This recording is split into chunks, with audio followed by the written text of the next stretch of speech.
Welcome to the Free Library of Philadelphia. I'm Andy Cahan, Director of Author Events. I first want to acknowledge the momentous verdict that was just handed down in Minneapolis. I expect the murder of George Floyd and today's guilty verdicts against Derek Chauvin will resonate through the conversation this evening. To that end, we are pleased to welcome back the 26th District Attorney of Philadelphia, Larry Krasner. He's here in consonance with the publication of his new book, For the People, A Story of Justice and Power. The book braids a vision of how citizens can take back power to reform criminal justice based on lessons from Krasner's 30 years of experience as a public defender and civil rights lawyer. DA Krasner will be in conversation with Dr. Khadijah Costley-White, an assistant professor in the Department of Journalism and Media Studies at Rutgers University, and the author of The Branding of Right-Wing Activism, the News Media and the Tea Party. Chris Jackson will moderate the discussion, publisher and editor-in-chief of One World, a progressive imprint of Random House, where he's responsible for a wide range of award-winning and best-selling authors, including Brian Stevenson, Ta-Nehisi Coates, Ibram X. Kendi, Carla Cornejo Villavicencio, and Nicole Hannah-Jones. It's great to have you here with us this evening. The screen is yours. So much. It's really, really great to be here with Khadijah and Larry. And Larry, congratulations on your publication day for the People, which is just out today. There we go. Two different screens. So, to start our conversation, I want to really jump into the book. But first, we did have a big verdict today, and I'm really curious about, what both of you think of it, from the perspective of, being organizers and people who are actually in government actively, as you are, Larry. There's been a little bit of a conversation already going on about whether or not this was a case of justice being achieved or whether it was just a case of accountability happening, but that justice is still out of our reach. What do you all think justice was served today? Khadijah, you want to go first? Yeah, I mean, there's like the kind of abolitionist voice in my head that says, right, locking people up in cages is not kind of the solution. But there's the part of me that is kind of deeply committed to making sure that police officers feel some sort of accountability, that they think twice about the disposability of Black people, and think twice about, pulling a trigger, unleashing a taser, brutalizing and torturing and horrifyingly taking people's lives all the time. And so, yeah, I think, to that extent, there was justice done. There was at least this feeling that we don't have to have another murderer walking around free, So yeah, I think at the very least, if justice is some relief, I think there was some justice. So I think it's the best verdict we could have, but obviously the verdict is not going to restore the loss of a life or the loss to that family. And to put it mildly, this is a drop in a bucket.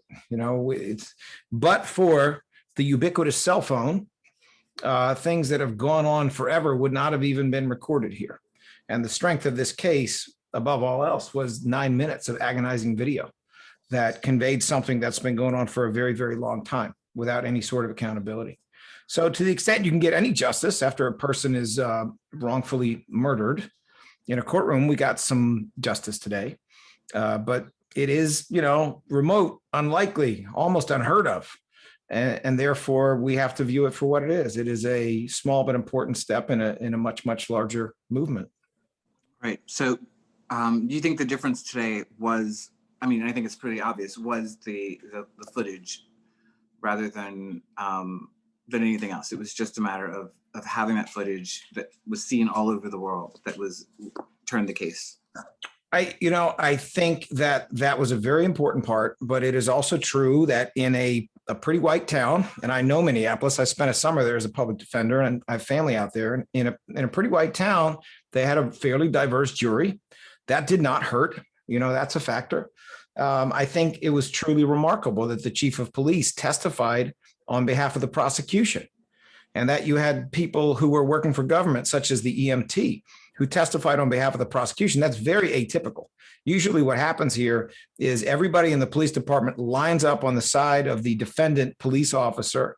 And then the prosecution, if they even bring the case, which most of them won't for political reasons, the prosecution is left to try to find experts from somewhere else who are not coming in with the same uniform. So, I think there's a pretty extraordinary police chief based on the little bit I know about him. Ariando seems to be someone who has shown some character. He filed a civil rights lawsuit on his own behalf as a Black officer and said he was discriminated against, which is a very dangerous thing to do for your career. And he also was in internal affairs. Internal affairs is for many officers the pariah of the department, because how dare you be the blue and hold the blue accountable, right? So that's where he comes from. And to me, it was very, very encouraging to see him on that witness stand saying, no, that is outside of policy. No, that is not what we do. No, that is not acceptable, because it just takes away that magical blue glow that is around a police defendant in almost any of these cases. Right. No, it's interesting because, I think just going to your book for a moment, like one of the things that you write about a lot is about this kind of inside outside sort of perspective on criminal justice, and how, there are people who are working from the outside, activist organizers and so forth. There are people who are, and defense lawyers, and the people who are working on the inside. And one of the kind of ambitions I think you've always had is, or not always had, but have had recently, is to find ways to connect the inside and the outside. And I wonder if, Khadijah, whether or not you think that the outside work was part of what brought us to this verdict, aside from the inside work that Larry is referring to. Yeah, I think as a person who organizes and who believes that people power movements are really important, I would say that it's not just, the decisions that happened in that city had a lot to do with the uprisings that happened in that city, right? The people who said this is enough. We can't take this anymore. And not just here, but the fact that there was a global movement. There were scenes from all over the world of people responding to George Floyd and saying Black Lives Matter.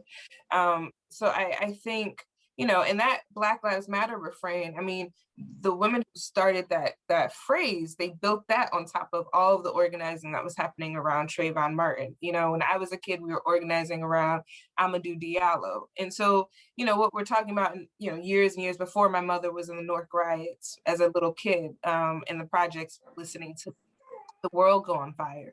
So I think what we're seeing, hopefully, are kind of moves that are responding to movements that have happened over the last several decades. And even before that, if we start talking about Ida B. Wells and her really trying to look into the killings of Black men. So yeah, I think, for me, it's a tangible manifestation of a lot of the work that people have been doing on the ground to say, not just that Black people matter, but that this system needs to be held to account. And I think for that reason, there's some solace there. But I think what Larry's gesturing to too is about the necessary bravery of the people who have to step up in their positions of power and make the right choice. Because it's so much easier to make the choice that, doesn't shake the status quo up too much. But to have the kind of whole country come and say this was wrong, that's a huge step forward, and I think we have to kind of acknowledge that the feet on the ground, the thousands of people who were arrested, pepper sprayed, tased, beat, brutally, to organize around this moment were really important to it. Yeah. So I think it might be an interesting thing for all the people here to maybe, if you all would tell us how it is that you know each other. Well, I'll go first with this one. Please. I'd like to hear both of these stories, by the way. So yes.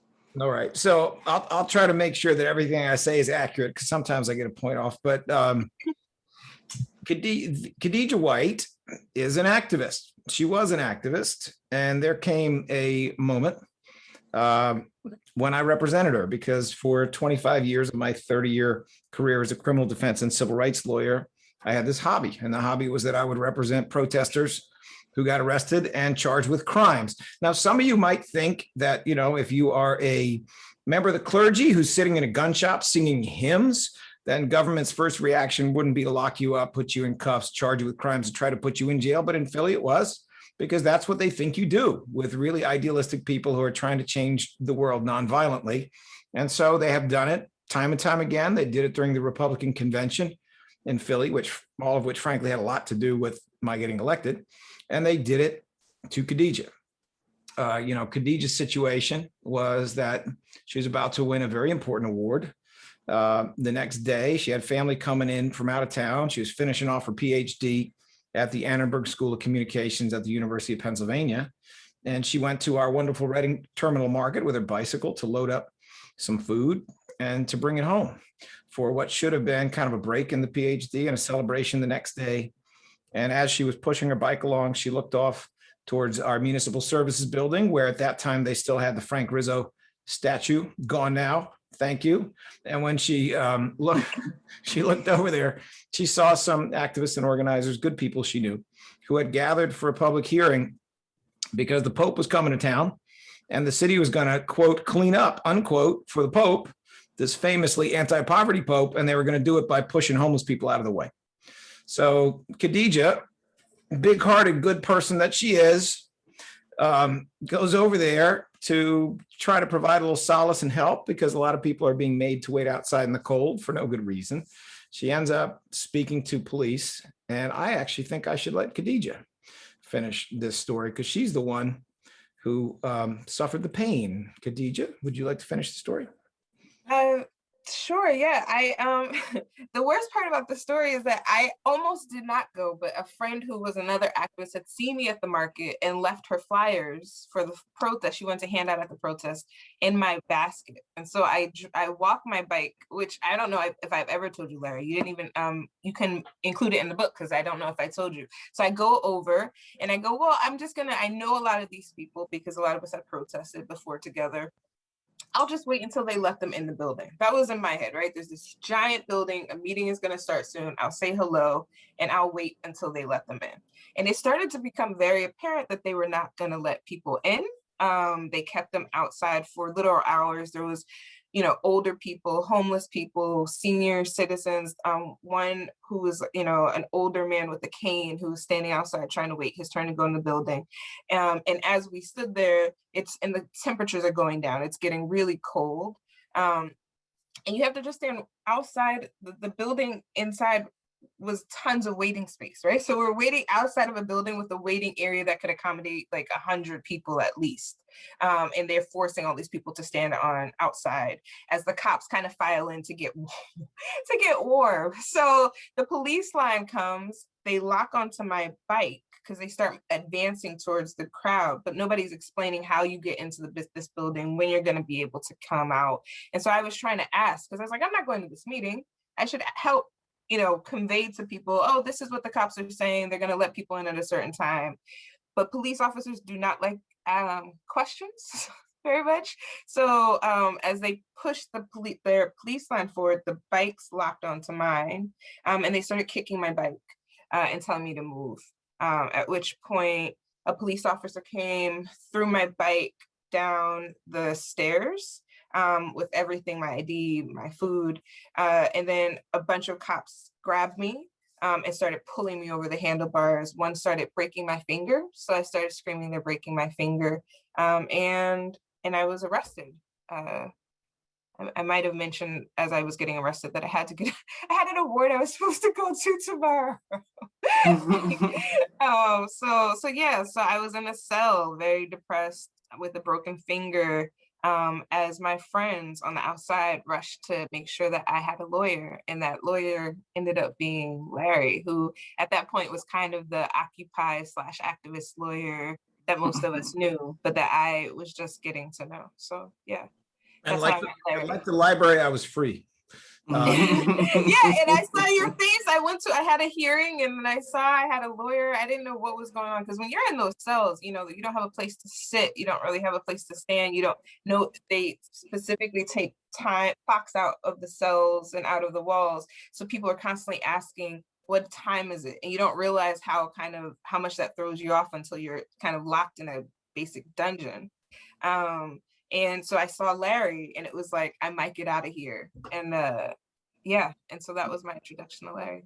So what's interesting about the story, and it goes on from there, and you'll have to read the book to get all the details, which are really annoying, you know, in so many ways, but so illustrative, I think, of the way the system can work against people. But, you know, I was looking at that story again, you know, a couple of days ago, like in anticipation of this, and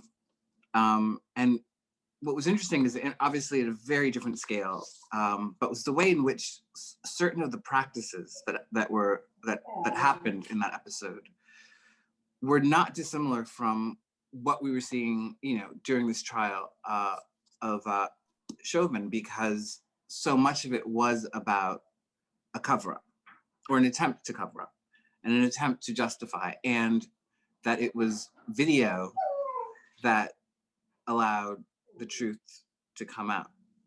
And it's so interesting to see how in the largest scale, but then also down to the smallest microcosm, the same reflexes seem to be at work. I mean, do you think that's fair to say, Larry?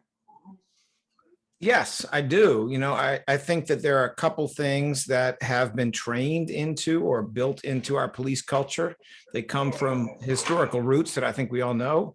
You know, and one of them is domination. One of them is that any form of resistance, even if it's just verbal jousting, will be met with a bigger and bigger until it is crushed. And then the other part is, once you're done with what you got to do, you know, now we're going to cover. You got a broken hand. You're a what? You're almost a PhD. You're what? You're gonna win the Penn Woman of Color Award tomorrow. We got to really cover this one.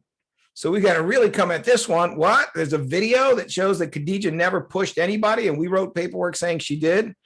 Well, there isn't a video anymore. I mean, unfortunately, this is, you know, I'm not suggesting this describes all cops. I know a lot of really great, honest, decent police officers. In fact, the one most responsible for the elimination of that video was a bureaucrat. He was a city bureaucrat. But it is the same tale over and over. It is a tale about a particular cast of people who are just better than the rest of us, and they are less accountable than the rest of us, and they have a whole series of excuses for why they should be and why they should get away with it. And yes, it connects to all kinds of other things like racism, like how you treat the poor, gender, and, you know, how they treat marginalized people. It connects to all of that.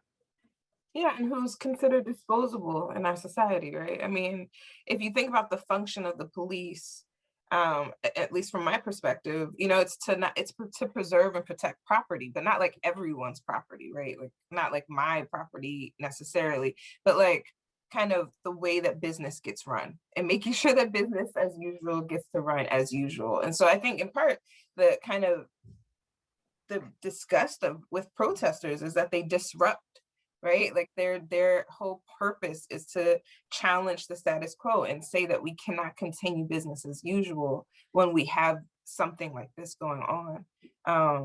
And I think that's, you know, that's important work. And that's the funny part about my arrest. I always said afterwards, I wasn't even there to protest. That wasn't my point, right? Like I was there to support the folks who were going in to stand with the homeless.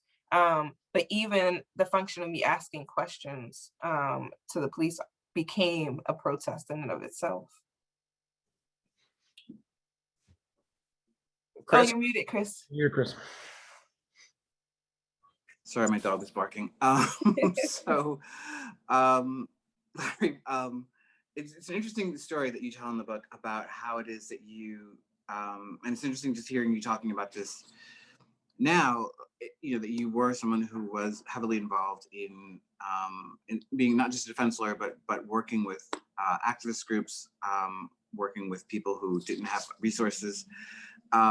What would you say, I mean, for people without going into the whole story, which the book tells so well, but, you know, kind of what was like the major kind of turning point for you when you decided, first of all, as someone who is, in terms of, like you mentioned, caste, someone who is in a lot of ways, just by virtue of birth, we're born into a relatively high caste, maybe the highest caste actually in American life. Why is it that what was the turning point that made you feel like your work was with maybe subverting or undermining or dismantling some of the effects of that caste system? And then what was the turning point when you decided that you would go from being, you know, in the trenches of defense and activism and so forth to being the district attorney of Philadelphia? Wow, those are questions for someone who is more self-aware, but let me try. Well, despite the fact that I do look like George W. Bush's little brother, the truth is that I had parents who were a lot older than me, who had been through all kinds of struggles with the Depression, with the with World War II, with my father was from an immigrant family, my mother was from a bunch of dirt farmers, and they were from very different backgrounds. He was of Jewish heritage, and she was actually a very devout Christian who came out of high school at age 16 and became a tent preacher in the Midwest. You didn't know that, did you, Khadijah? But anyway, there you go. So they were a little different, frankly. And unfortunately, my father progressively became seriously physically disabled to the point where in high school, we were living off of a Social Security check. And there were times when we were eating food stamps. So even though I look like George W. Bush, I'm not actually George W. Bush. And those kinds of things, the sense of being an outsider, the sense of not being fully accepted. I understand this is not that big a deal, right? There's some white guy talking. But the reality is that once you feel like an outsider, once you understand the position of an outsider, once you see the bullying that is carried out, even if not towards me, towards other people who are outsiders, that kind of sticks in your craw. And so it really did stick in my craw from very early on. I think it also probably had something to do with the fact that, my father was an author. He was a writer. He was a very kind of intellectual, idealistic, morally driven person. And my mother was very devout and, very devout in ways that were rather progressive and rather liberal, despite her, Missouri dirt farm type roots. And so there was a sense in the house that money wasn't the only thing. There was a sense in the house that your life's purpose was bigger than that. So that probably had some impression on me, I think. And so as I was coming out of law school, I really knew that I was much more interested in, frankly, the wonderful stories that I saw in criminal justice. I had been kind of an avid follower of crime news when I was young, which meant that I was watching very carefully as one serial killer after another got arrested in the United States. That was the era when this was going on, when they were not as easily detected for a variety of reasons. So that kind of became my Grimm's fairy tales rolling around the back of my head through my teens. I remained fascinated by criminal justice and by crime, by catching serial killers, things of that sort.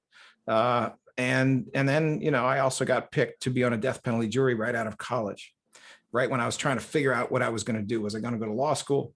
Was I going to do something else? And that drove me into it. My experience of being on a death penalty jury and seeing how imperfect the whole process was, but in many ways, how impressive it was. That's kind of what drove me into it. So I became a lawyer knowing I was going to do criminal justice. I just didn't know how bad criminal justice really was. I was under the impression that this is a system that's kind of workable. And if I just try really hard, then I can do good as a prosecutor. I can do good as a defense attorney. And so I went off and, I interviewed for jobs. I got jobs of both types. And I found in 1987 that I was a much better fit with public defenders than I was with the prosecutor's offices where I went. It was just that feeling you got about whether you're going to enjoy being with these people. And that's kind of what I did, for 30 years. I was in the grind of being in court 4 to 5 days a week.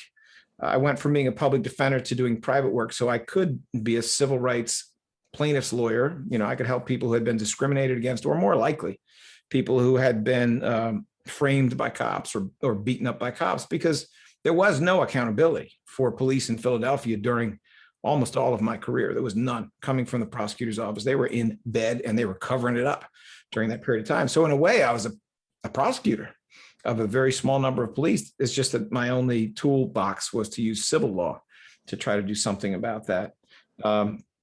And then, of course, I guess you might say that the moment when the person who really never wanted to run for office and didn't think a whole lot of politicians in general hit 56, I looked around and here's a bunch of people running for DA. They're all saying the same thing I've been hearing every 4 years for my entire career. That boils down to let's lock up more people. Let's give them higher charges. Let's lock them up for longer. or some light version of that, some sanded version of that.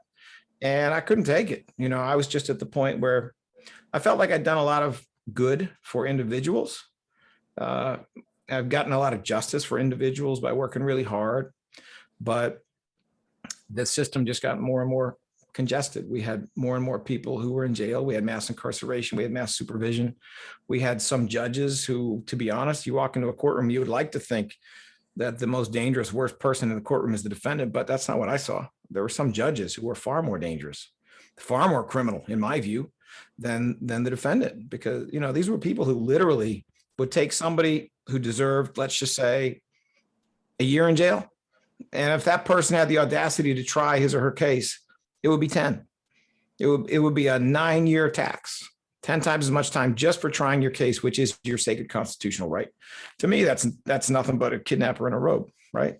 So as I got into it and as I saw how bad the system really was, and as I approached a later phase in my career, I just felt like I hadn't accomplished a thing. I helped a few drops in this bucket, but look at the bucket. And that was the moment when I said, I just really have to try. I have to run. I have heard and seen all these stories and all these people's lives all this time. I have to try. I have to run. And in many ways, as you know more than anybody, Chris, the book is really the story of those 98 days of running for office and everything that came back in those 98 days from that much longer period of time. Yeah, I mean, I think one of the things I love about the book is that, to me, in some ways, I love and I feel like it's somewhat challenging about the book, in the way that it sort of, kind of provokes you to think about these things, is that the book is almost, in a way, a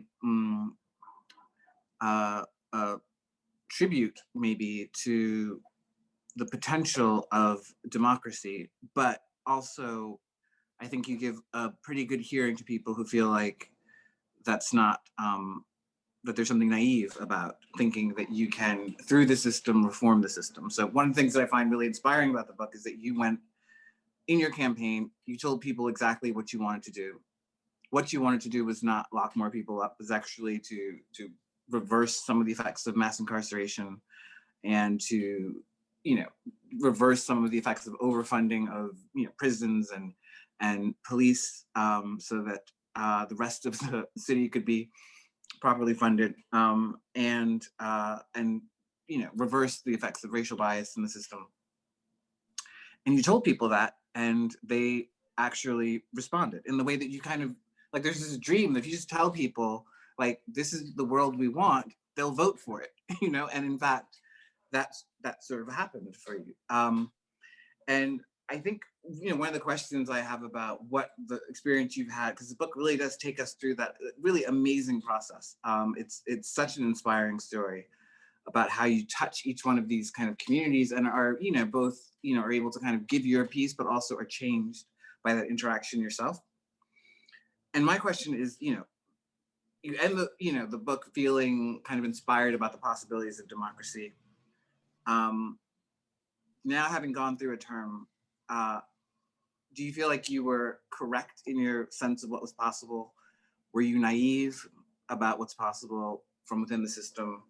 Are you hopeful about what further work there is that can be done?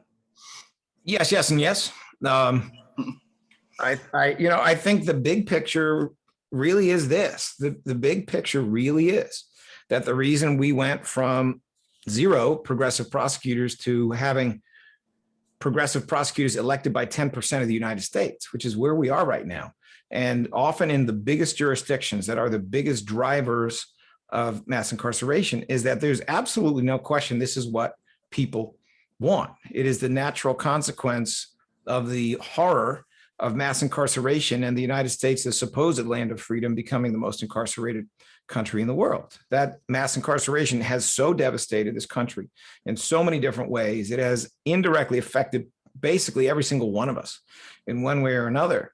And so the people are quite clear on what they want. They want people out of jail, and they want money in public schools, and they want money in mental health, and they want money in economic development. They want money in prevention. They don't want it in just punishment for its own sake. That's what they want. The challenge that we have is the institutions. It is media institutions sometimes. It's political institutions, especially centrist sort of party machines. And then, of course, it is the criminal justice institutions, it's police unions, it is the courts. You know, it can be an office of probation and parole that has become a patronage pit, a source of great power for the elected officials who can put somebody's nephew in that job. And so we need to feed probation and parole with people on probation and parole so that we can have power by filling those spots. Same thing with jails and prisons. You know, we have built a terrible machine. But the really encouraging thing for me is that, you know, I ran as a political outsider, and it's not like we had an enormous, an enormous machine put together. But what I figured out pretty quickly is that activists actually did politics better than politicians, and that the moves of the centrist traditional politicians were so predictable. They had made them so many times in the past, and their moves were so disconnected from the way the voters were that, and you know this, there's actually a list in this book that is basically like, here are the 10 ways that you can beat the party machine and win. Here are the 10 ways you can be an insurgent candidate and win. Some of it's nothing more than the element of surprise, you know, an element of creativity, being a little bit asymmetrical, doing something that's just, you know, kind of one-off, kind of unexpected.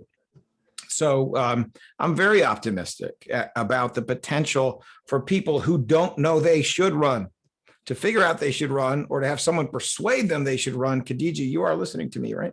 And then to run, and then to actually win. I'm very, very optimistic about that.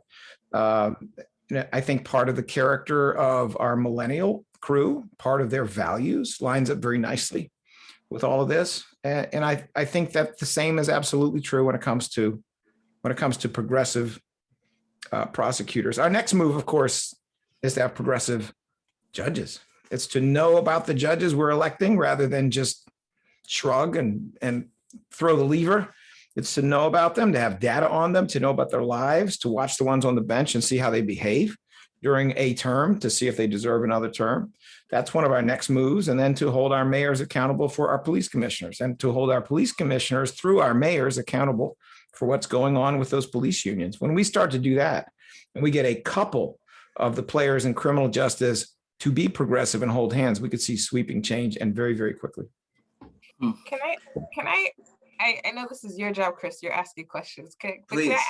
I mean, one of the things that I think stood out to me in the book is, you know, how dangerous, like even my experience being arrested, right? That is when you understand that your freedom is completely hanging in the balance. I wasn't just charged with like attacking a police officer, I was charged with felony riot. I mean, the cops kind of throw everything they can on you and hope something sticks. And what Larry's book to me really kind of conveyed really well was the way that all these outer counties outside of Philadelphia kind of take Black people and create entire economies on incarceration and on consuming Black people, and use it for political gain, even when those people can't vote, which is one of those points that Larry makes in the book. And I remember one of the most disturbing things I saw was coming to court to see you defend, I think during Occupy or Wells Fargo protests, and watching a woman who got there, I guess 10 minutes later than she was supposed to in the courtroom. And she tries to explain, I couldn't leave my kids, I had to get my kids to school. And the judge said, I told you not to come late. And the door just kind of opens and she disappears, right? And the question hanging in the courtroom is, where are her children? Her children will leave today and their mother will be gone, right? And that is the system that Larry is talking about in this book. You know, I mean, I think kind of the blood and gore and grief and trauma of this system gets lost. And I think George Floyd kind of portrays it in 9 minutes, but this is like the blood and guts of the American criminal justice system, is just suffering, right? Over and over again, that is needless. And I think one of the things I loved about the book was that Larry is trying to say there are other ways, there are other models. And I guess my question actually for you, Larry, if I'm allowed to ask you, is you kind of referred to activists as your people throughout the book. And I wondered, as I read it, like, and I was knocking on your doors. I mean, I think a big part of your win actually is the activist kind of energy that was around you. A lot of the activists I knew from Occupy were people who were organizing us to go out and canvas. I had my baby on my back. And so I'm wondering if you still think of those folks as your people. And I guess too, like, as these progressive folks heed your call, as you're saying, and try to kind of take up this mantle and say, I should be in this space. Like, what are the ways that folks on the outside still can try to help keep those connections with those folks that are moving into those spaces? Because it seems mighty hard, it seems very hard to kind of be able to maintain yourself and also kind of be within the machine. And I'm wondering how those connections are maintained. So that's a wonderful question, and it is true that that a big part of our win was my people. My people, of course, included all kinds of activists and organizers and people who I just thought were trying to do good things in the world. I had a very interesting conversation with Kim Foxx, who's the progressive DA, now reelected in Cook County, which is Chicago, and she had come into office with a fair amount of activist support as well. And she said to me, the funny thing is you come inside and you're the first DA who's going to meet with the activists. You let them all come in. They got a list of demands and you say yes to 7 of them. And you say, well, no, I can't do these other 3. And sometimes their first move is to say, what? What do you mean you can't do these other 3? And your response is, I gave you 7. What are you talking about? And, I think what she was describing is that there is a fundamental difference between an activist and an organizer, the kind of prophetic, ideologically pure voice that they can articulate that is so important. And that did, in fact, have this tremendous impact even today with the George Floyd case. And then there's the day-to-day of someone who is very aligned with that, getting in there and having to try to do as much as you can without blowing up the whole thing, right? Every day in Philly, there are going to be about 100 or 130 people arrested. And some of them are being arrested for incredibly serious things like stranger rape, shootings, homicides, things like that. But an awful lot of them are going to be arrested for things that are much less serious. And if you are a conscientious prosecutor, then what you want to do is justice for every victim. And you want to also do justice for society, and you want to do justice for every defendant. And doing that is just a different thing, because you find out that the complexity of each case, the detail of each case, the peculiar characteristic that nobody thinks of when you think in pure and ideological terms pop up. We had a case just the other day in Philly where a couple of off-duty police officers beat up a man who was on the autism spectrum. One of them got the misguided and wholly incorrect idea that he'd broken into a car. There are specifics and peculiarities and interesting aspects to a case like that that are just unique. There's so much uniqueness in all of these cases that when an activist says you should never fill in the blank, or you should always fill in the blank, that one size does not always fit all, in my opinion. And therefore, the nuances that go with trying to deal with all those people and do justice in so many different cases with so many unique facts, I think sometimes collide. The prophetic voice and the pragmatic voice about dealing with those individual cases, I think they sometimes collide. I don't think, I have tremendous respect for activists. I still consider them to be my people, just as I consider my main voter, who was in fact a 60-year-old African-American woman in the Northwest section of Philly who probably goes to church and may or may not be a member of a sorority, to be my people. I consider that, them all to be my people. But I will tell you, we have not, just as Kim Foxx did not find that there was this army of support outside coming from her activist roots, I have not found that there was an army of support coming from outside at times. I'm sure they have plenty of complaints about what I've done. I'm willing to take all that on the chin, but I have some complaints about what they've done. And I don't think it's because they're bad people or because I'm a bad people. I think there's just a fundamental difference between that prophetic voice, that sort of ideologically pure and absolute voice, and the compromise I made. I made a compromise. I said, I will go in, sit in that seat and do the uncomfortable thing, which sometimes is making a decision about whether you're going to charge somebody or not. Sometimes it's making a decision about whether someone goes to jail or how much. I decided to do it. But I decided to do it when I got to the point where I said, I cannot let Bill Barr do this. I cannot let some of the people who have held this seat before, who are cynical politicians and narcissists, do this, because there is no way that we're going to accomplish anything. Now, in my defense, let me just say this, and I hope this will get me back on a good page with a couple of my people who might have lost love and respect. we've cut the future years of incarceration in half in Philly as compared to the last administration. We've cut the future years of mass supervision by 2/3. We've reduced the number of juveniles who are in these snake pit placements by 80%, in 3 years. And if you actually look at the diversity within the office, you will see it has increased at a level that's about 130% in 3 years. Even among the attorneys, we're looking at a 100% increase in diversity in an office that was where the lawyers were 80% white when I got there, in a very diverse city, right? You really can't argue that we failed to try really hard to keep our promises. And maybe I'm more patient than an activist is because I spent so much time studying social movements. I see this as a 30-year arc. I think we're not even at the halfway point towards criminal justice reform. But I find that very, very encouraging. And yet I totally understand people who are activists who feel this urgency that it should be fixed now. And I don't just want fewer people in jail. I want all the jails bulldozed. That's what I want. I'm on a slower path. I think this is more like a 30-year arc that's going to get us to a much better place and a genuine victory in a country that really has no more important civil rights issue, in my opinion, than criminal justice reform and everything that overlays with that. Okay, thanks for that exchange. Khadijah, did you have a follow-up? If not, I'll.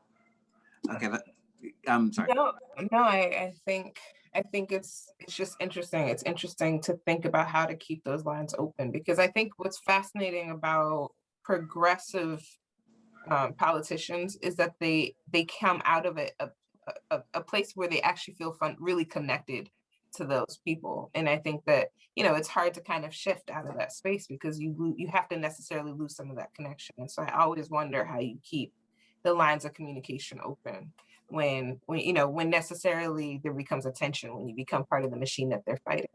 So yeah. I think that's one of the really interesting questions about like this. I think particularly this new generation of progressive politicians, but I think it's also an old question. And I mean, it goes back to the Obama, when he sort of dismantled his sort of activist backing at a certain point. It goes back. I remember Jesse Jackson had this phrase he used to use, that some people are tree shakers and some people are jelly makers. I don't know why that always stuck with me, but some of us, some of us are making jelly. Some of us are shaking trees, and you need, I think that inside outside, which is again, it's like one of the real themes of the book, is you need to have the person on the outside who's the activist, the agitator, but you need them to have someone on the inside who actually speaks their language and can hear what they say in order to make the change. Okay, so I want to go to some questions from the audience, of which there are many. And we'll start with one I think is actually kind of interesting because it's, the question is, does the DA have a snowball's chance in hell of reducing gun murders and violence as long as there is a Second Amendment to the US Constitution? And if I could just follow up a little bit on that question, this is something I'd really love to hear Larry speak to. I was just reading this book recently that a friend recommended called A Peculiar Indifference, and it's about violence in Black communities. And some of the numbers are pretty wild when you look at them. Like that 164,000 Black people were murdered from in the 21st century thus far, or the number's actually higher. So between 2000 and 2018 or something like that. And the book is really good at showing like what the roots of these issues are. And a lot of it does actually go to some of the things that you talk about in your book, like police corruption and, misguided policing, bad, expenditure of resources, but it's also a real problem. There is so much violent death that Black people are exposed to just completely disproportionately to anyone else. And I think it's true certainly in a city like Philadelphia. What do you think is your role in addressing that? And I think you can also speak to the question about the Second Amendment. I'm not sure what the gun laws are in Philadelphia itself, but whether or not that is one of the impediments to, or one of the accelerants to the homicide rate. Marvelous, enormous question. So in the Second Amendment, I think was utterly mangled by the US Supreme Court, but it can't be fixed at this point. And that's why we have so many more guns than people. And Philadelphia is essentially a feeder to New Jersey and New York City for guns, because our Pennsylvania gun laws are absolute crap. If you look at other countries where they do not let everybody run around with guns. Let's just say modern Germany. This is a place with a certain history of being willing to be violent. Well, they have 1/9 the level of homicide that we have in the United States, 1/9. And they have 1/9 the level of incarceration. I mean, it's okay for us to look overseas and see that that's a good thing. I would love to see some modification, another amendment, some modification of the notion that we should have way more guns than people. I mean, this really is a country of guns. It's not even a country of people anymore. And that's a terrible problem. So yeah, that's a big deal. When we start talking about gun violence, the role that a prosecutor plays is an important role, but to put it mildly, not the only important role. You know, for example, in Philly, at this point, and I don't want to get into politics, I know we're in an election cycle, but our actual rate of conviction for shootings, fatal and non-fatal, is nearly 85%, extremely high rate.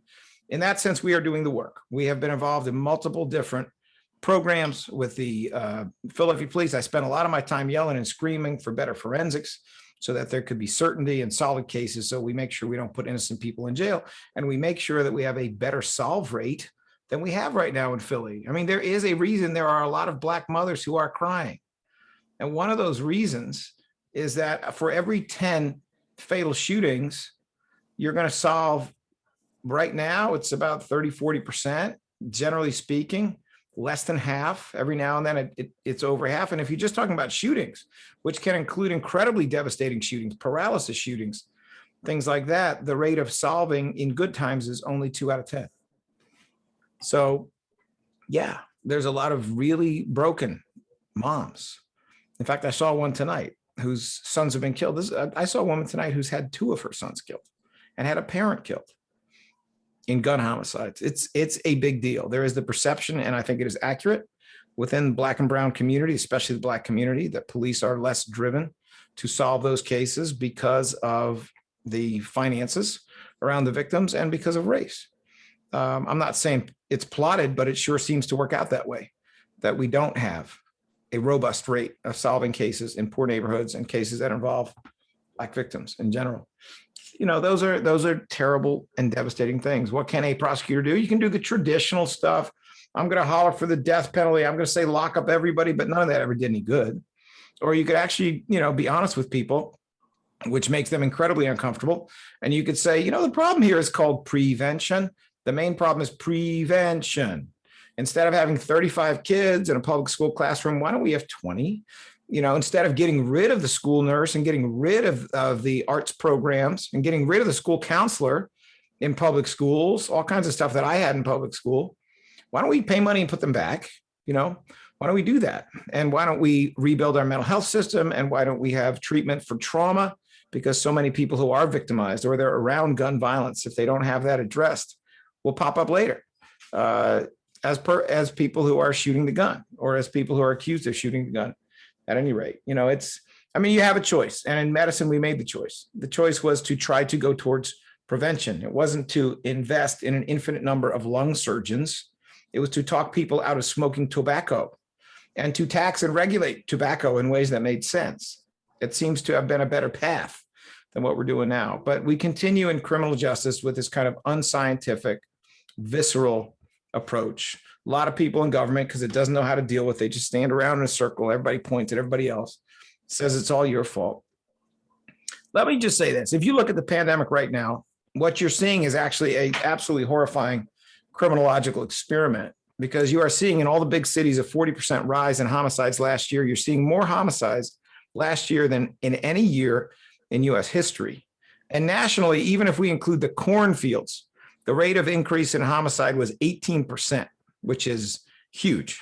All going on, weirdly enough, at a time when crime is slightly down and violent crime as a category, which includes gunpoint robberies, rapes, things of that sort, is slightly down. You have this unique and awful spike, right? If we look at that, what we actually find is none of it connects to whether these are traditional or progressive prosecutors, Democratic or Republican administrations, South or North. None of it connects to that. It connects to one common thread. And that common thread is that in every one of these places, public high school classrooms are closed. You are seeing the closing of swimming pools, the closing of rec centers, the elimination of organized sports both in and out of school completely. I'm 60 years old. I've never seen anything like that. The complete elimination of organized sports in all aspects. You're seeing the elimination of job programs. And I was in a job when I was a teenager, all of these things that have just been part of our normal fabric of society, and we just didn't pay that much attention to them and defunded them, turn out to be incredibly important, because when you strip them away, the country goes nuts with people shooting people, all of them young. That's what happens.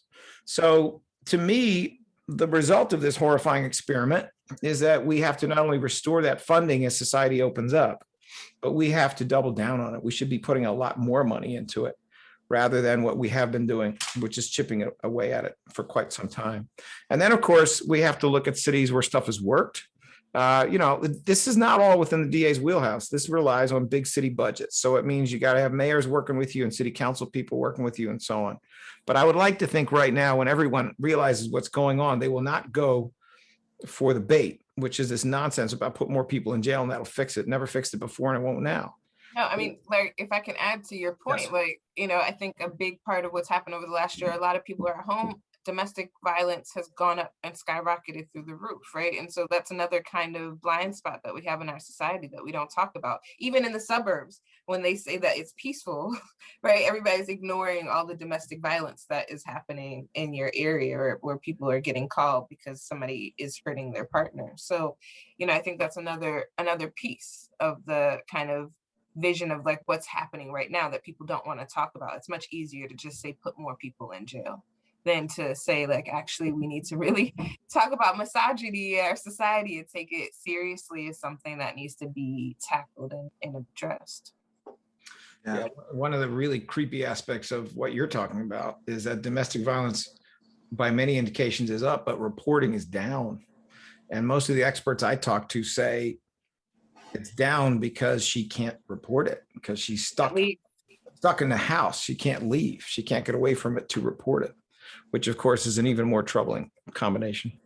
Right. So it's interesting because I think what both of you are saying is that there are things that you can do as a DA. There's problems that are linked to, I guess, specifically to the COVID era, but beyond that, that this is just another indication that the DA is only one part of the system that people need to, and yeah, I would really love to hear you think about this, both of you, that needs to be sort of infiltrated, or that needs to have a different group of people who are at least attempting to enter those things. Like, for instance, would you think it's a good idea, now this is an interesting question, for people of a more progressive bent to get into actual law enforcement?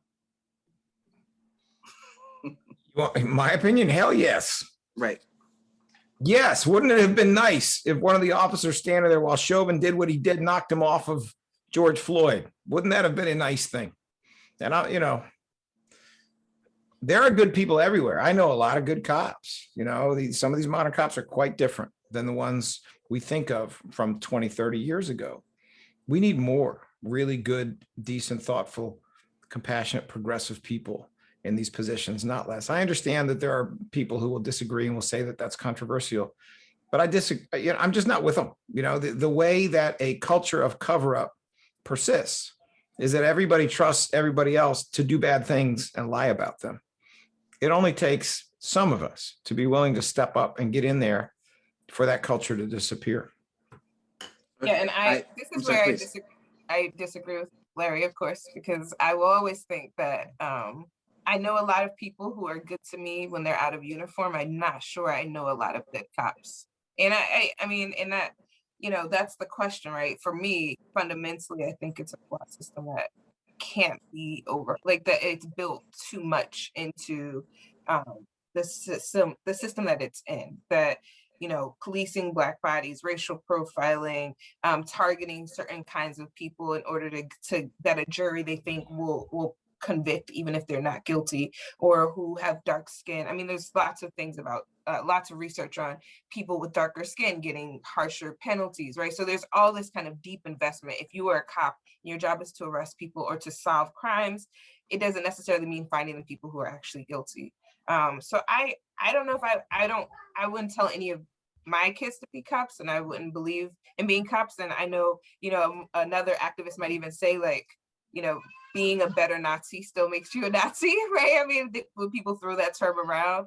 But I would argue that the solution here is, some of what Larry gestures to, which is cutting resources, making sure that there are more social workers than there are police officers, that we are really deeply, deeply investing resources into people. And I think fundamentally you have to be a person who believes that Black people and white people are not actually different types of humans, that there isn't like a superiority of white people over Black people. You have to believe that we are equal except for our circumstances. And if you believe that that is true, then changing the circumstances are the only ways that you fix the differences that we see.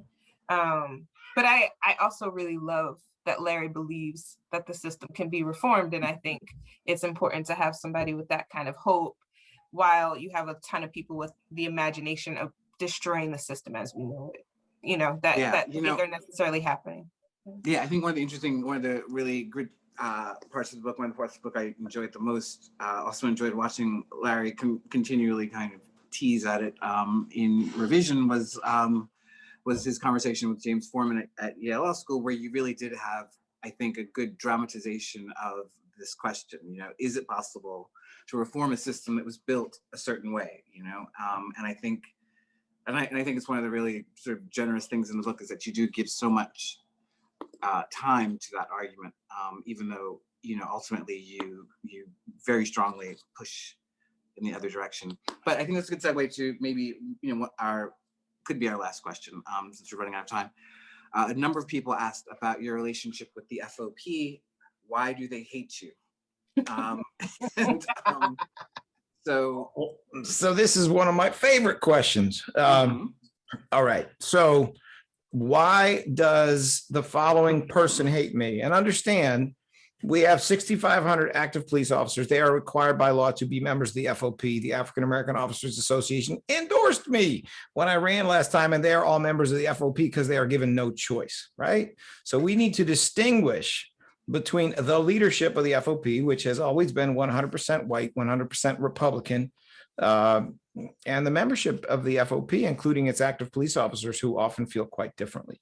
The head of the FOP is a person who referred to Black Lives Matter as a, quote, pack of rabid animals, unquote, at a public press conference, standing next to other law enforcement leaders, by the way.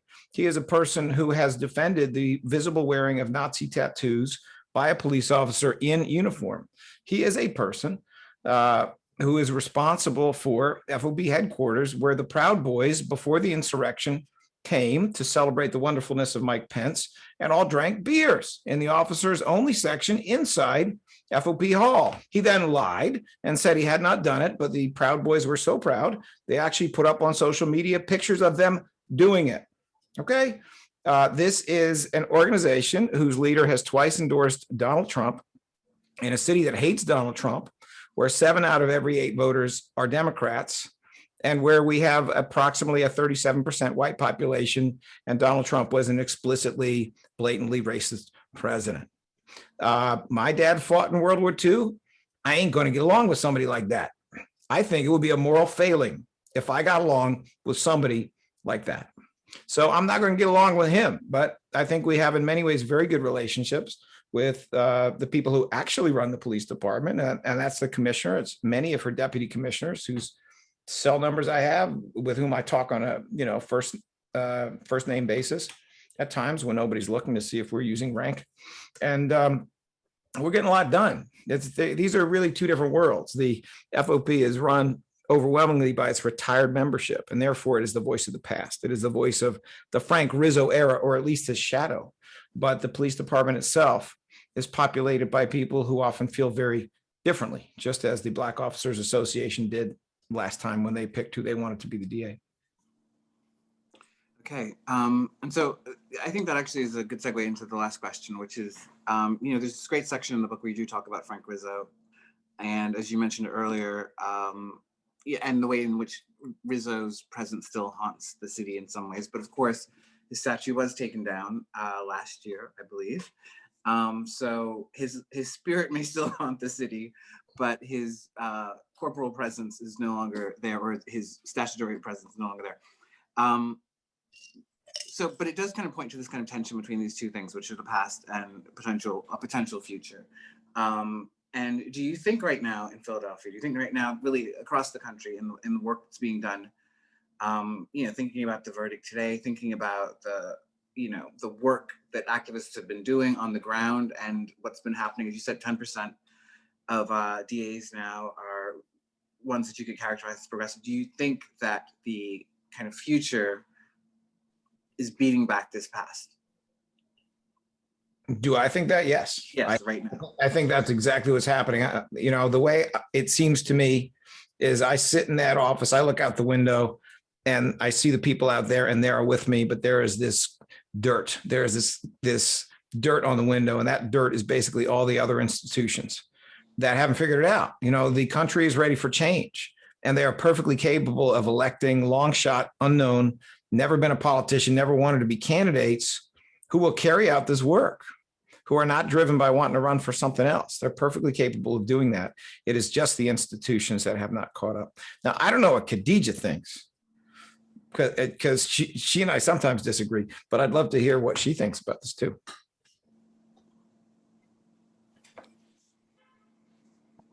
Chris, can you say the question one more time? Because I want to make sure I'm answering it exactly. Sure. Right. I mean, I think that there are right now, we see it now, the sort of atavistic forces of the past, which, occasionally rise up and seem even dominant still in our society. Yeah. And then we see forces of the future, that seem like they may be pushing us forward into a new place. Who do you think is winning? Like Alexandria Ocasio-Cortez, right? Like she, yeah. I mean, that's what I was trying to figure out, if you were saying specifically like the DAs taking over, or just kind of progressive forces infiltrating. Yeah. And I think, listen, Alexandria Ocasio-Cortez felt like a win for a lot of us, right? And still, and I think she's also kind of doing the struggle. I mean, the power does a lot, right? And was it Frederick Douglass that said power concedes nothing without a demand? And so I think, yes, absolutely, you have to have people who feel like they can do that work, move forward. I cannot. I don't think I can. I really feel much more comfortable on the outside, because the compromises seem to me to be very hard. But a few weeks ago, we did a Black Panther event around the Fred Hampton film, which everyone says is brilliant. And one of the Panthers who came and spoke said, former Panthers who came and spoke said that, what they understood and what the work of Fred Hampton was survival pending revolution. And so I do think that, a lot of us have to understand that some of this is survival pending, the real systemic change and overthrow that we are imagining and trying to build towards. We have to have this period of survival. And so, yeah, I think, survival pending revolution is what that looks like. Yeah. Thank you both. Our time is up. But it's really great. Wonderful. Yeah, thank you. Buy the book For the People, Larry Krasner. It's really an amazing book, as you might imagine, just from listening to this conversation tonight. And today's its on sale day, so congratulations to Larry for that. It was quite a journey getting there, but we got there. And thank everyone here tonight. Thank you for letting me join. Thank you. And Chris, thank you so much for the editing. And Khadijah, thank you so much for being in the book. Thanks so much. It was wonderful to hang out with you both tonight. Thanks. Okay.